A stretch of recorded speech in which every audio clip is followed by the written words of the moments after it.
Welcome to The Hypnotist, the show that gives you inside access to cutting-edge hypnosis with real clients facing genuine issues.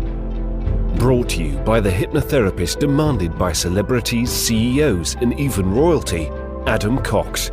These recordings took place live from Adam's clinic in London's world-famous Harley Street. This podcast features powerful hypnosis, so do not listen while driving or operating machinery. This recording is not suitable for those with epilepsy or severe mental health issues. So, get yourself comfortable and enjoy today's episode of The Hypnotist. Hi, it's Adam here, and in today's episode of The Hypnotist, you're going to be listening to a hypnosis session to facilitate a client really making a big life decision, but feeling empowered to do that. And this particular client was relocating to a different part of the world and really had made the conclusion that where they were living wasn't serving them anymore. They knew what part of the world they wanted to go to, but at the same time there was a feeling of risk, and that risk was, what if they don't really feel like they belong, and what if they don't really build the kind of connections that they would want to feel a part of some kind of community. And that's why really in this session there is a real emphasis on this essence of belonging. And you get this very strange dynamic that sometimes in small towns and, let's say, more rural communities, there is more community even though there's less people. And you get this very strange dynamic where you can be in a huge city and feel lonely because although the people are there, the connections aren't. And people tend to be a bit more wary in big cities. And this particular client I was working with was living probably in one of the world's biggest cities, and they were moving away from that city. So it was highly likely that there was going to be more of a sense of opportunity to build new connections, find that community. But of course, it's natural to project where you are into the future and to expect similarities. So there is an element here of trusting that there is this going to be belonging in this next kind of step for them, but at the same time that they're able to make evaluations, they're able to do the things that increase the probability and make decisions to spend more time with people they like and less time with people they don't, and knowing that any decision isn't for life. You know, I think if anyone moved to a part of the world and they had one shot, you know, if they moved there, they've got to spend the rest of their life in that one town, that one city, that one region.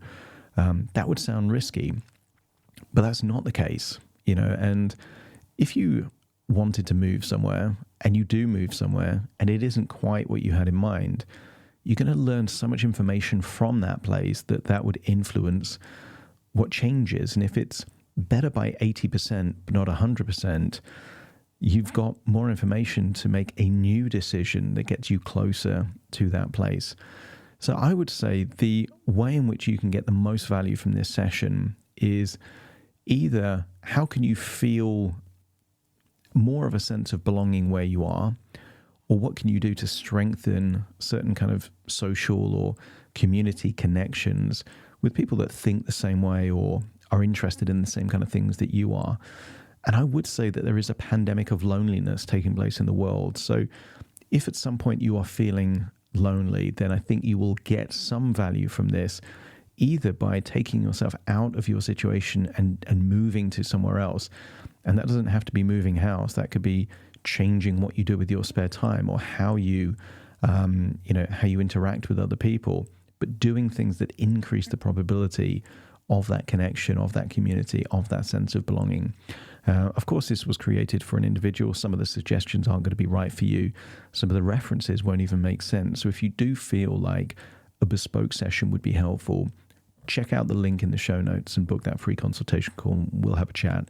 Because it might be that instead of you listening to the audio I've created for other people, you actually experience a live hypnotherapy session with me, entirely calibrated to your situation and what your goals are. So if that appeals, check out that link and we'll have a chat soon. For now, though, find a quiet, comfortable place where you won't be disturbed, relax, and enjoy the session.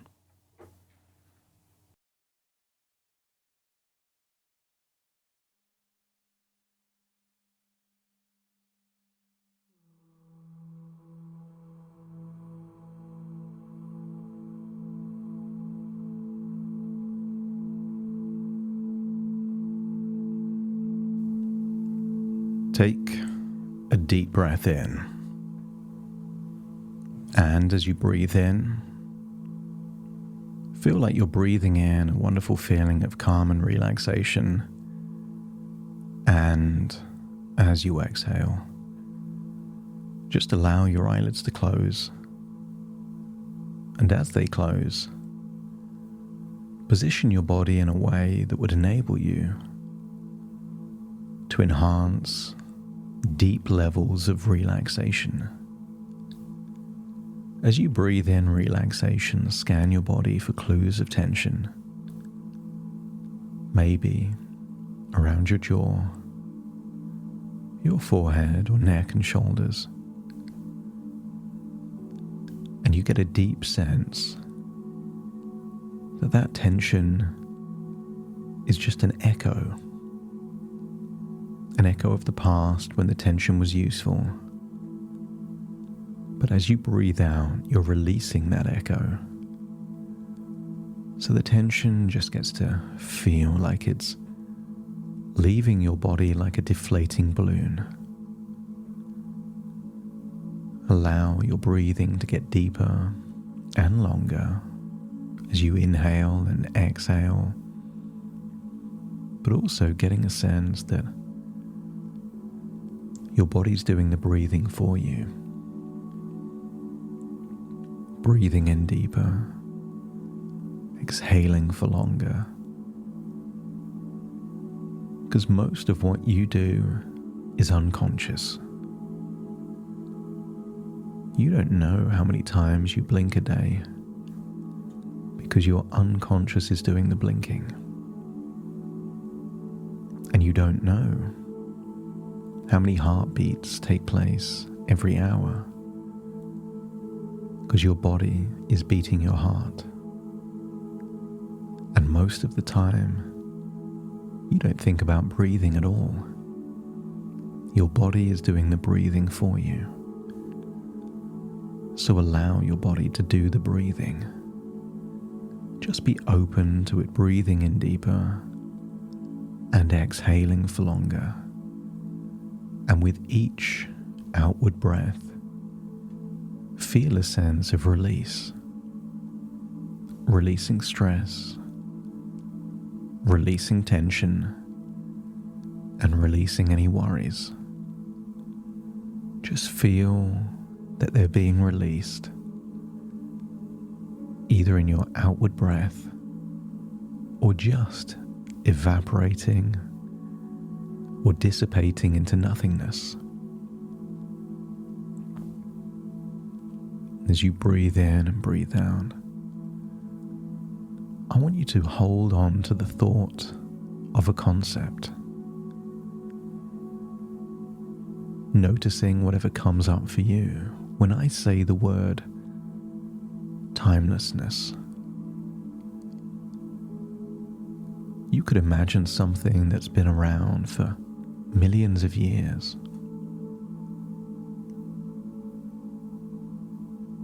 There is a particular rock somewhere in the world that looks the same now as it did 1,000 years before and 10,000 years before that. As you get a sense that certain things are timeless.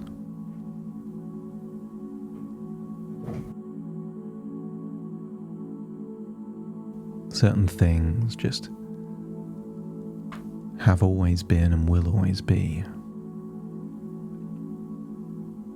I want you to get a sense that thousands of years ago,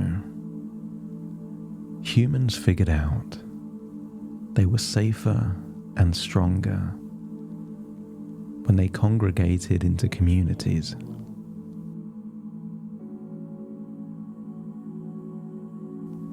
That a human that was a lone wolf just by themselves, like a hermit living in the woods, was more vulnerable, more at risk, more in danger. Originally, it was just settlements and tribes. And then it became villages and towns and even cities. Humans are social animals that found themselves seeking out similar communities. Imagine going back in time and seeing certain communities that were undesirable, perhaps in England, and they decided that they didn't want to change their values, their beliefs, their ideas. They just needed to go to a place where those would be welcomed and accepted. Imagine being on one of those early ships, traveling to a new world, a new England, that was a square peg in a round hole in one place, became a square peg in a square hole in a new place. Sometimes the optimal strategy is to not change who you are, but to change where you are. Throughout history, people that felt out of place in one place found the courage to find a new place where they would be welcome.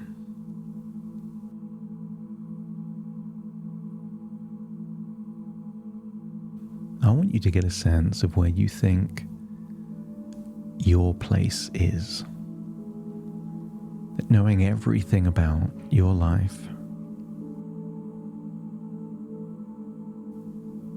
your values, your world, your experiences, your needs,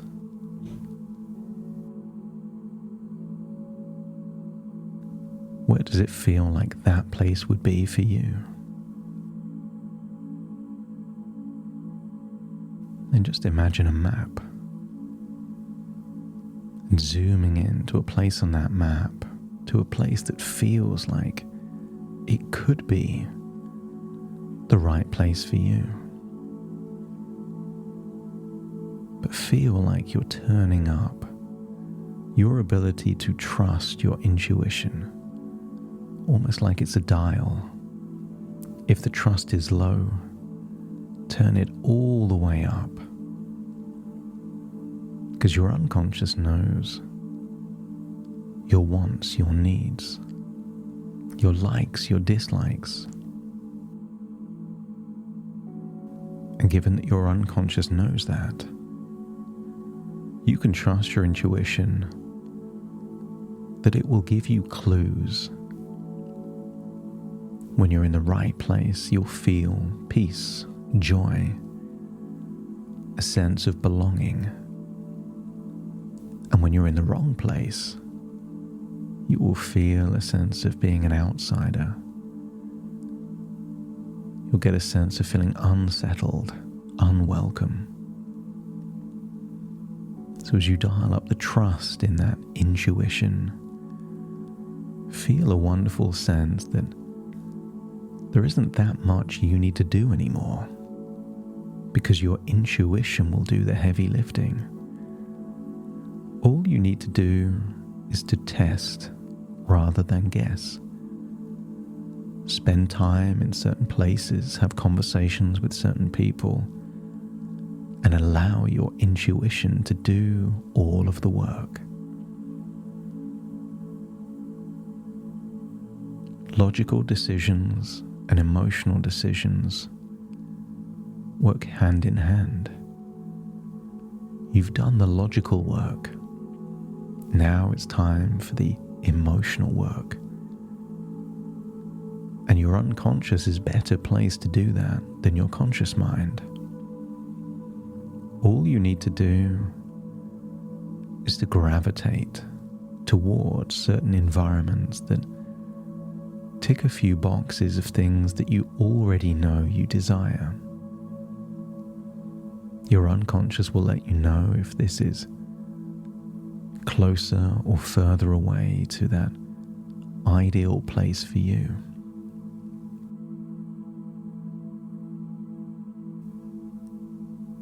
I want you to create an image in your mind of a farmer with a big bag of seeds. And I want you to imagine the farmer initially starts sowing those seeds on rock solid, not even soil, just like hard clay. The seeds can't even take root, and even if they did, there'd be no nutrition there. I want you to get a sense that those seeds are unlikely to grow. And then the farmer goes to a field that's never been plowed, filled with grass and other plants. Start sowing the seeds there, but there's already roots competing for the same soil. I want you to get a sense that something may grow, but not a lot. And then finally, the farmer goes to a plowed field of fertile soil. Start sowing the seeds on that soil that is optimal for those seeds to take root. And intuitively you know that nothing will grow on the hard clay, and little will grow in the unplowed soil, and lots will grow in the fertile, plowed soil. I want you to get a sense that the right place for you will be like fertile soil, where a conversation could easily turn into a friendship, and a place where you go to once or twice can feel like a friendly, welcoming place that you can come back to again and again. The right environment will feel like seeds in fertile soil, that not much has to be done to give a lot back, whereas the wrong place will feel that you have to put so much effort in to get so little back. So feel that you're planting a seed in the fertile soil of your unconscious mind, and that seed is a challenge to your unconscious mind to find the right combination of environment and the fertile soil of social and connection. That when you spend time in a place, the right place will keep playing on your mind, giving you reasons why it's a good place for you. And the wrong place will feel ambivalent, distant, easily forgettable. I want you to imagine a possible place that you think might be your place. Imagine walking down the streets and looking for smiles and eye contact, friendliness. I want you to have a sense that the right place will welcome you even as a stranger. But the only way you'll know for sure is to embrace being a stranger in a new environment with a willingness to make that strange place a home. I want you to get a sense that you already feel like you're several stepping stones across a river, not quite on the other side, but certainly not on the riverbank where you started. There's been too much progress, too many decisions, too many thoughts. Congratulate yourself on how far you've already come, and be willing to take that next step without knowing for sure if it's the right step for you, but trusting that your intuition will increase the probability that it is the right step for you. Because this intention to find the right place is now awakening a detection system, a radar within your unconscious mind. So without even trying, your unconscious will be noticing and looking for things to steer you towards the right place and steer you away from the wrong place.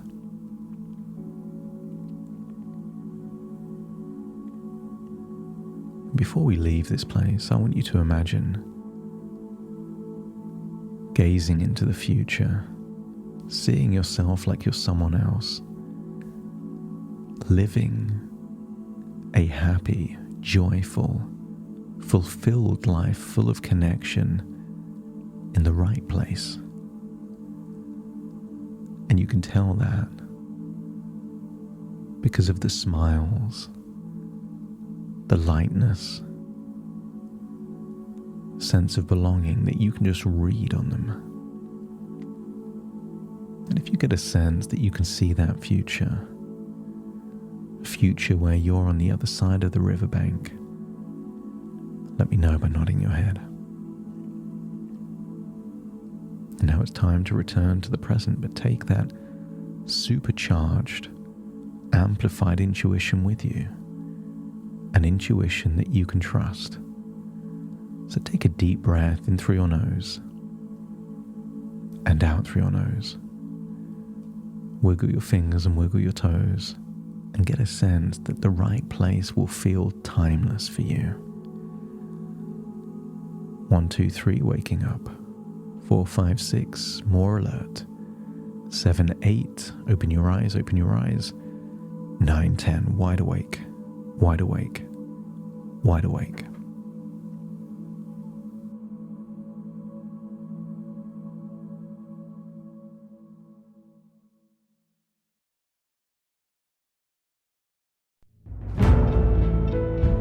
Thank you for listening to The Hypnotist with Adam Cox, the show that gives you inside access to cutting-edge hypnosis with real clients facing genuine issues. To automatically receive the latest episodes, please subscribe. If you'd like to support the show, please share this episode with just one friend you think it could help. And if this episode helped you, please leave us a 5-star review.